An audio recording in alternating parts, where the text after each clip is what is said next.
소상공인 상황을 좀 살펴보기 위해서 통계 자료를 하나 보겠습니다. 소상공인 연합회가 최근에 이제 전국 일반 소상공인 및 폐업 소상공인 총 1,000명을 대상으로 실태 조사를 했습니다. 근데 이 중에 10명 중 7명이 코로나19 여파로 폐업을 결심했다라고 말했다고 하는데요. 주 원인으로는 절대 다수가 이제 매출 부진, 그 뒤이어서 임대료 상승과 최저임금 인상, 법률, 부동산 문제 뭐 이렇게 뒤를 이었다고 합니다. 이런 거 보시면 좀 가장 시급하게 해결해야 하는 문제는 뭐라고 먼저 보시는지 좀 이야기를 해볼까요? 일단은 뭐 지인들 이제 장사를 하는데 네. 진짜 고기가 맛있는데 한번 갔거든요. 네. 가서 얼마 나오니 했더니 하루에 2테이블 이렇게 얘기를 하는 거예요. 그러니까 이게 이 가게뿐만이 아니라 대부분이 지금 이런 상황인 것 같아요. 왜냐하면 그렇다고 해서 시켜 먹는 것도 한계가 있고 네. 그런 배달 서비스를 안 하는 가게들도 많이 있거든요. 특히 이제 어르신들이 하시는 가게나 이런 데들은 이런 데 배달이나 이런 걸 잘 못하기 때문에 그냥 자체적으로 오는 손님만 받고 하루하루를 이렇게 이어가셨는데 이런 분들이 또 끊어지게 되면 결국은 문을 닫게 되고 웃긴 건 또 있어요. 잘 되는 가게는 또 잘 돼요. 그렇죠. 네, 그냥 일반 평타를 치던 가게들은 또 떨어지고 이런 상황이 있어서 좀 그런 걸 좀 구별을 해서 지금 뭐 정부에서도 뭐 그런 얘기가 나오고 있지만 매출이 늘어난 곳들은 좀 더 뭐를 세제 혜택을 더 강하게 한다든지 이런 것이 있어서 그런 것들이 좀 필요하다고 보여집니다. 예. 네, 그래서 이번에 소상공인 연합회가 이 사업 실태를 조사했는데 지난해 이제 조사를 했는데 코로나19 때문에 사업 매출에 영향을 받은 곳이 80%가 넘는다. 80.2% 정도로 나타났어요. 특히 눈길이 가는 게 숙박 및 음식 업종, 그리고 수리 및 기타 개인 서비스업, 그리고 교육 서비스업, 여기가 다 80%가 넘습니다. 그러니까 이게 이제 어떻게 볼 수 있냐면 우리가 이제 강력한 사회적 거리두기를 시행을 했잖아요. 그래서 영업을 제한한 업종들이 있어요. 이분들은 영업을 사실상으로 그런 어떤 정부의 행정 조치에 의해서 제한을 받고 있는 거예요. 다만 이제 이 부분에 관련해서 손실 보상에 해당이 되는 거잖아요. 이건 이제 요구를 하고 계신 거고 정치권에서 이 부분을 이제 논의를 하고 있는 건데 소상공인들이 얼마나 어려운 상황인지를 이번 보고서에서 설명을 하는 게 아닌가 이런 생각이 좀 듭니다. 그러면 강원도는 여기에 좀 어떤 대책들 세우고 있는지 이야기를 해볼까요? 네, 강원도는 좀 소상공인의 회생 지원에 좀 주력하려고 하는 것 같습니다. 네. 강원도는 이달 중에 5개 은행과 강원신용보증재단과 이제 업무 협약을 하고 소상공인 4,000명에게 업체당 5천만 원씩 1,200억 원의 융자금을 지원하기로 계획을 세웠다고 하고요. 네. 코로나로 피해를 입은 저신용 중소기업에 100억 원 규모의 특례 보증도 계획을 세우고 있습니다. 네. 또 기존에는 이제 지원을 좀 제조나 건설업 위주로 지원을 했었는데 네. 이제는 도소매, 또 숙박업, 음식점으로 좀 확대를 하기 위해서 구체적인 지원 계획과 또 예산도 마련을 했다고 합니다. 좀 다들 어렵잖아요. 네. 사실 뭐 제조업만 어려운 거 아니고 저희도 어렵습니다. 저희 변호사 업계도 변호사도 소상공인에 들어가요?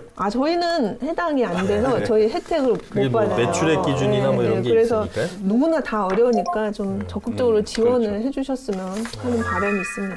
강원도 재난지원금이 대부분이 이제 아마 소상공인을 위주로 좀 지원이 네. 되는 걸로 좀 가닥이 잡히는 모양인데요. 네. 이 지금 경기도는 좀 다릅니다. 경기도는 모든 도민을 대상으로 네. 경기도는 모든 도민들을 대상으로 이제 재난지원금을 지급하는 걸로 이제 거의 가닥을 잡고 네. 있는데 강원도도 전도민 지급을 검토를 하긴 하고 있습니다. 하고 있는데 그래요? 재난지원금을? 예, 하고 있는데 아마 강원도는 여지껏 좀 이게 1차, 2차, 3차 지원금을 좀 지급한 걸 보면 네. 대부분이 소상공인 위주로 많이 지급을 했습니다. 그래서 이번에도 아마 소상공인에게 좀 중점적으로 지원하지 않을까라는 얘기가 나오고 있는 건데 강원도가 지금 비상경제대책위원회를 열어서 최종안을 결정을 할 겁니다. 아직까지 이 개최 일정은 못 잡았는데 네. 아마 그 설 전에는 이게 이루어지지 않을까라는 이 전망이 되고요. 아마 소상공인에게만 지원을 한다면 한 소상공인 한 명당 한 40만 원씩의 지금 대상 인원이 한 11만 명에서 12만 명 정도가 됩니다. 이렇게 되면 한 예산이 한 400억 정도가 되는데 전 도민으로 간다면 도민한테 주는 비용도 달라질 거고 네. 아마 이게 쉽게 그렇게 결정할 수 있는 상황은 아닌 것 같아요. 지금 강원도 예산도 많이 지난해 많이 썼기 때문에 이번에도 이게 전 도민한테 뭐 20만 원, 30만 원 좀 무리일 것 같고 뭐 10만 원, 많아봤자 10만 원 이렇게 결정되지 않을까 하는 생각이 듭니다. 경영 악화에 대한 부분도 이 보고서에서 나와 있는데요. 그 소상공인들이 비용 부담으로 느끼는 거죠. 그러니까 매출 부진은 일단 전제가 돼 있는 거고요. 결국은 임대료 부담이에요. 첫 번째는 임대료 부담이고 임대료에 대한 그러니까 지금 아까 이제 변호사님 얘기한 것처럼 자치단체나 정부에서 지금 지원하는 것들이 대부분 융자, 그 돈 빌려주는 거나 네. 그 뒤에는 보증을 해주거나 또 선별적으로 지금 어려운 소상공인들에게 재난지원금 주는 이런 이제 크게 보면 3가지 정도 되는데 지금 소상공인들이 느끼는 건 매출은 지금 손님이 없잖아요. 사람들이 오질 않으니까 매출은 줄어드는데 고정비는 매달 나가는 거예요. 네. 특히 건물 임대료 이거는 이제 계속 나가는 거고 거기에 딸려 있는 여러 가지 뭐 전기료라든지 뭐그 업장을 운영하는 데 필요한 고정비가 나가잖아요. 그러니까 그런 부분에서 소상공인들이 지금 제일 얘기하는 게 우리 지난번에 뭐 그런 얘기 많았었잖아요. 착한 임대료. 건물주가 영업이 잘 안 되는 걸 알고 임대료를 뭐 할인해 주거나 아니면 임대료를 안 받거나 뭐 이런 건데 이거는 어떻게 보면 개인 차원의 어떤 개념인 거고 네. 이런 면에서는 정부나 지자체에서 임대료를 어떻게 좀 해결해 주면 우리가 좀 버티겠다. 나머지 매출이 부진하면 결국은 자기는 수입이 없지만 버틸 수는 있는데 수입이 없는 게 아니라 역으로 계속 손해가 계속 쌓이는 거죠. 이 고정비가 나가다 보니까. 그래서 이분들이 지금 제일 요구하는 게 결국은 임대료 부담 완화. 이 부분이 이제 공공 부분에서는 직접적으로 임대료를 좀 인하해 달라. 또 민간의 자발적인 임대료 인하에 대해서 지원책을 강화를 해달라.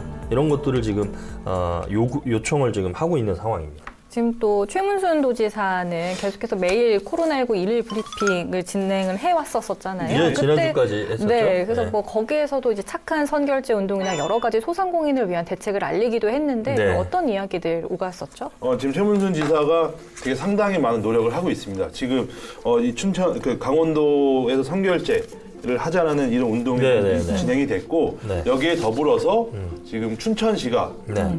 미리 내봄이라는 네. 이름으로 이렇게 선결제 시스템이죠. 선결제를 하고 선결제 시스템을 하고 있는데 그 지역에 있는 정치인들이나 이런 분들도 동참을 하고 있고 저도 동참을 하고 있습니다. 그래서 저도 선결제를 하셨나요? 선결제보다는 집에서 이제 문을 좀 고쳐야 되는데 고민하다가 자, 이번 기회에 그냥 고치자. 이렇게 해서 그냥 한 100만 원 정도.